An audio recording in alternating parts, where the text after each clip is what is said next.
예레미야 애가 1장 1절부터 11절 한 절씩 교독하겠습니다. 슬프다 이성이여, 전에는 사람들이 많더니 이제는 어찌 그리 적막하게 앉았는고. 전에는 열국 중에 크던 자가 이제는 과부같이 되었고, 전에는 열방 중에 공주였던 자가 이제는 강제 노동을 하는 자가 되었도다. 밤에는 슬피 우니 내 외이며 사랑하던 자들 중에 그에게 위로하는 자가 없고, 친구들도 다 배반하여 원수들이 되었도다. 유다는 환난과 많은 고난 가운데에 사로잡혀 갔도다. 그가 열국 가운데에 거주하면서 쉴 곳을 얻지 못하며, 그를 핍박하는 모든 자들이 궁지에서 그를 뒤따라 잡았도다. 시온의 도로들이 슬퍼하며 절기를 지키려 나아가는 사람이 없음이로다. 모든 성문들이 적막하며 제장들이 탄식하며 처녀들이 근심하며 시온도 곤고를 받았도다. 그의 대적들이 머리가 되고 그의 원수들이 형통함은 그의 죄가 많음으로 여호와께서 그를 곤고하게 하셨음이라. 어린 자녀들이 대적에게 사로잡혔도다. 딸 시온의 모든 영광이 떠나가며 그의 지도자들은 꼴을 찾지 못한 사람들 뒤쫓는 자 앞에서 힘없이 달아났도다.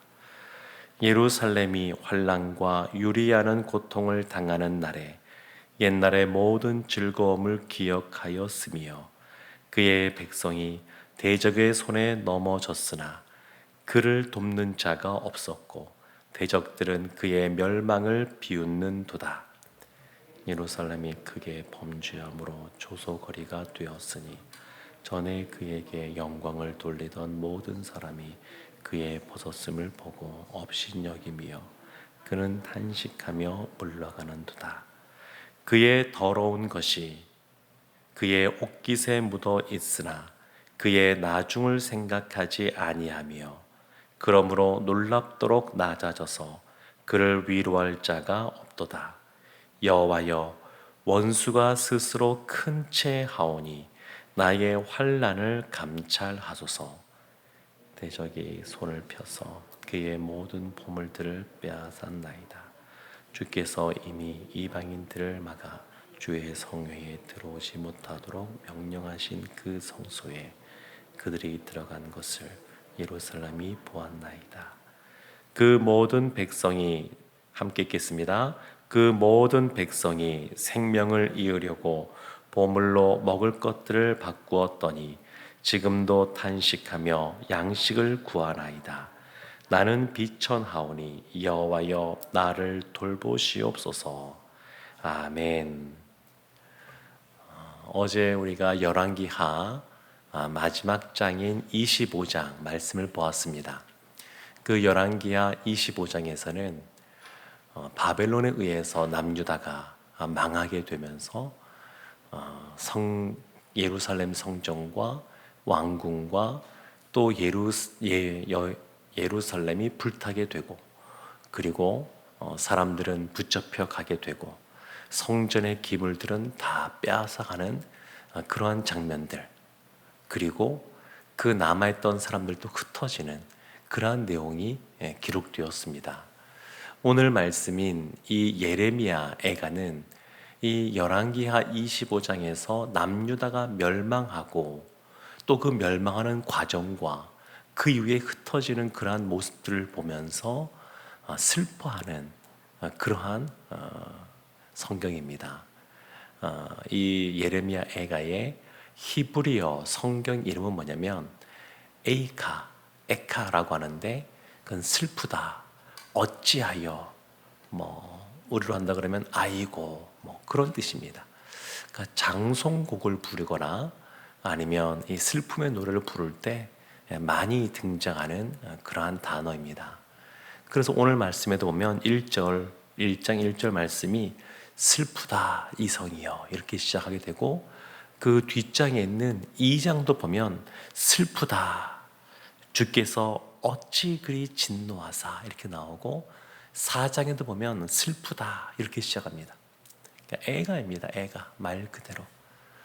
그러니까 나라가 망해가고 사람들이 잡혀가는 모습, 그리고 예루살렘이 황폐해져 있는 그 모습, 그런 모습을 보면서 이 저자가 슬퍼하는 내용이 기록되어져 있습니다. 그래서 사실 이 슬픔과 절망에 대한 내용들이 가득 차 있습니다. 이 예레미야 애가에는 예레미야 애가라고 하는 성경 이름이 붙어져 있는 것처럼 전통적으로 이 저자를 누구로 보냐면 예레미야로 봅니다. 예레미야 선지자가 나라가 망하는 모습을 보면서 기록한 그러한 애가라고 봅니다. 1절 말씀에 이렇게 시작하죠. 슬프다 이성이여. 그러면서 전에는 사람이 많더니 이제는 어찌 그리 적막하게 앉았는고. 전에는 열국 중에 크던 자가 이제는 과부같이 되었고, 전에는 열방 중에 공주였던 자가 이제는 강제 노동을 하는 자가 되었도다. 참 많은 사람들이 있었는데 여러 번에 걸쳐서 바벨론의 포로로 잡혀갔습니다. 남아있던 사람들도 그달리아라고 하는 사람을 살해하고 또 두려워해서 또 사람들이 애굽으로 도망쳐 버리기도 합니다. 그러니까 그렇게 많은 모습들이 나타나니까 사람들이 많았던 그 예루살렘과 그 유다 땅 가운데 적막함이 감도는 겁니다. 사람이 없는 겁니다. 사람이. 그리고 이 나라가 어떤 나라냐면 열방 중에 공주였던 그러한 모습이 있었습니다. 다윗 시대 때, 솔로몬 시대 때 그 주변에 있는 나라들이 다 찾아오고 조공도 바치고 했었던 그 화려했던 시절이 있었는데, 근데 지금은 그것이 오히려 다 사라지고 강제 노동을 하는 자, 노예의 삶을 살아가는 모습이 그 민족 가운데 나타났습니다. 그걸 보니까 너무 슬픈 것이죠. 그래서 2절 말씀 보면 밤에는 슬피 우니 눈물이 뺨을 흐르며. 근데 안타까운 것은 사랑하던 자들 중에 그에게 위로하는 자가 없고, 슬픔이 많은데 위로하는 친구가 없습니다. 오히려 2절 후반부에 보면 친구들도 다 배반하여 원수들이 되었도다. 남유다가 마지막에 망하게 될 때 보면 앞장서서 공격했던 가까운 사람들이 있었는데 그 남유다 아래쪽에 있었던 에돔, 이런 지역입니다. 좀 더 가까이 지냈었는데 그들이 오히려 창을 거꾸로 잡고 원수처럼 대하면서 달려들었습니다. 그러니까 이제 슬픔이 너무 큰데 위로해 주는 사람이 없으니까 더 큰 슬픔 가운데 이들이 잠겨 있는 것을 보게 됩니다. 3절 말씀에도 보면 계속해서 나오죠. 유다는 환난과 많은 고난 가운데에 사로잡혀 갔도다. 그래서 사람이 없는 겁니다.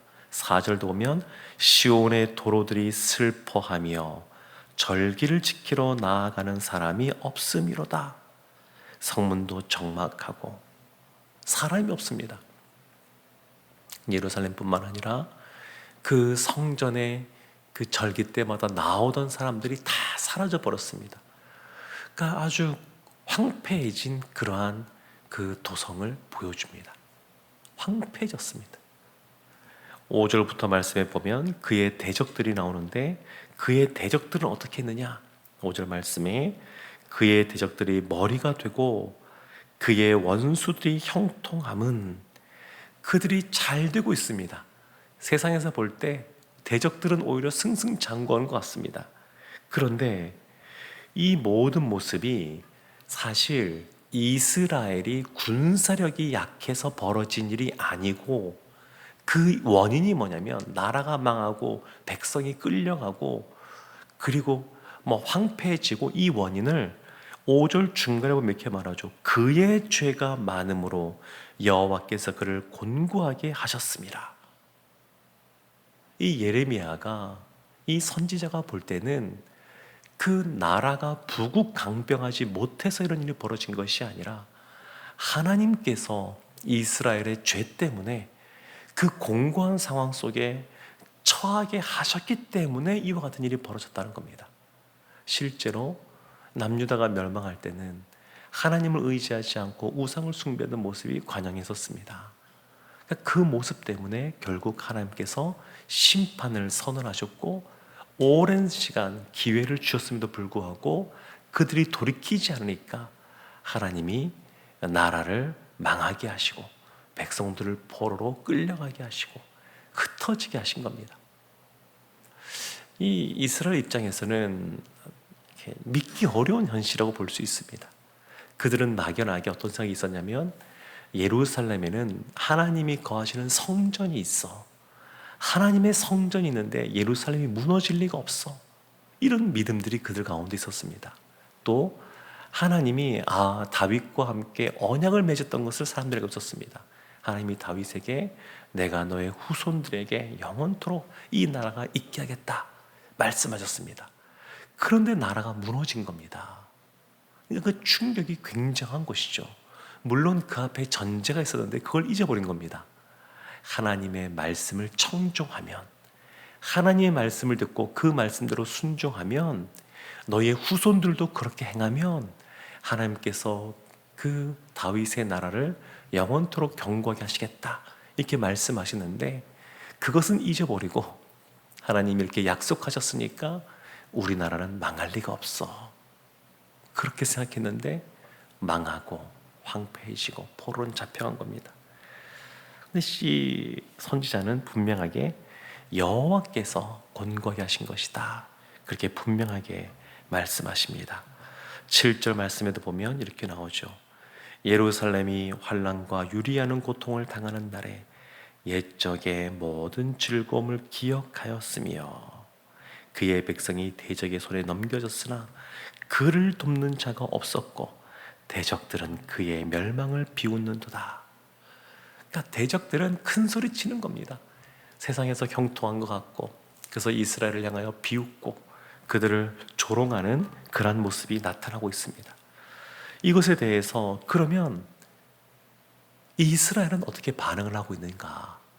나라가 망하고 포로로 잡혀가고 흩어져서 있는 그들은 무엇을 하고 있는지가 8절부터 11절까지 있습니다. 예루살렘이 조속거리가 되고 또 놀림을 받고 고통 가운데 거할 때 그들이 탄식하면서 하는 것이 있는데 9절 말씀에 보면 이런 말씀이 나옵니다. 중간 부분에 위로할 자가 없도다 반복해서 나오죠. 위로할 자가 없습니다. 위로할 자가. 그런데 이어진 말 보면 여호와여 원수가 스스로 큰 채하오니 나의 환난을 감찰하소서. 간구가 나옵니다. 어떤 사람이 기도할 수 있느냐? 그냥 하나님 앞에 늘 바르게 살아가고 말씀대로 살아가고 하나님이 보시기에도 인정받을 만한 삶을 살아간 사람만 기도할 수 있느냐? 그렇지가 않습니다. 우리의 죄악 때문에 우리 가운데 슬픔과 절망이 찾아오고 탄식이 나올 수밖에 없는 상황이란다 할지라도 하나님 앞에 기도할 수 있습니다. 지금 이스라엘이 기도하고 있는 겁니다. 여호와여 감찰하소서. 이 내용은 11절에도 나옵니다. 11절 말씀 끝에도 보면 나는 비천하오니 여호와여 나를 돌보시옵소서. 돌보시옵소서. 그리고 하나님께서는 이 기도를 들으십니다.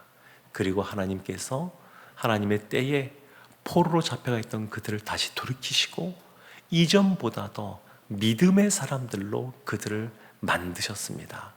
사랑하는 성도 여러분, 혹 우리 가운데 감당하기 어려운 슬픔이 있거나 또 탄식이 절로 나오는 그러한 상황이란다 할지라도 우리가 기도할 수 있음을 기억하기를 원합니다.